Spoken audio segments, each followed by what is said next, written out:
আমার প্রিয় ভাই ও বোনেরা, আজ আমি আপনাদের খুবই সহজ কিন্তু অত্যন্ত শক্তিশালী একটি সত্য মনে করিয়ে দিতে চাই। ঈশ্বরের বাক্য আমাদের বলে, প্রভুর সামনে নিজেকে নম্র করো আর তিনি তোমাদের উত্তোলন করবেন। যখন অহংকার আমাদের হৃদয় দখল করে, তখন ঈশ্বরের কাজের দরজা বন্ধ হয়ে যায়।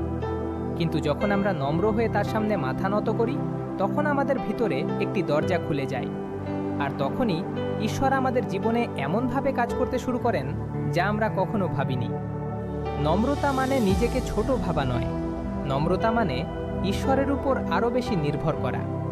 অহংকার বলে, আমি সব নিজেই পারব। কিন্তু নম্রতা বলে, প্রভু, আমি আপনার সাহায্য চাই। আর যখন আমরা সেই সৎ নম্র হৃদয় নিয়ে তার সামনে আসি, তখন প্রভু নিজেই আমাদের তুলে নেন। তিনি আমাদের শক্তি দেন, আমাদের পথ দেখান, আর এমন অনুগ্রহ দেন যা আমাদের নিজের ক্ষমতায় কখনো সম্ভব নয়। সুতরাং আজ আসুন আমরা জীবনের অন্তত একটি ক্ষেত্রে নম্রতা বেছে নেই, হয় কথায়, নয় আচরণে, নয়তো অন্যদের প্রতি আমাদের ব্যবহারে। আর আমাদের প্রার্থনা হোক, প্রভু, আমাকে আপনার সামনে নম্র হয়ে হাঁটতে শিখান। আমার নিজের শক্তিতে যেন আমি নিচু থাকি, আর আপনার প্রেমে যেন উচ্চ হয়ে উঠি। আমেন।